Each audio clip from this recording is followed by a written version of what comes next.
બનાસકાંઠાના અમીરગઢ તાલુકા પંથકમાં જે દુષ્કર્મનો આરોપી છે તેને કોર્ટે આજીવન કેદની સજા ફટકારી છે। પાલનપુર તાલુકા પોલીસ સ્ટેશનમાં 2022માં નોંધાઈ હતી દુષ્કર્મની ફરિયાદ।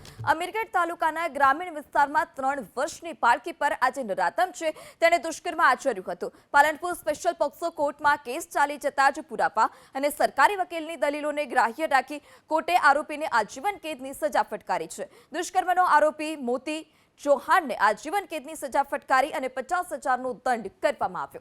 તેને કોર્ટે આજીવન કેદની સજા ફટકારી છે। પાલનપુર તાલુકા પોલીસ સ્ટેશનમાં 2022માં નોંધાઈ હતી દુષ્કર્મની ફરિયાદ।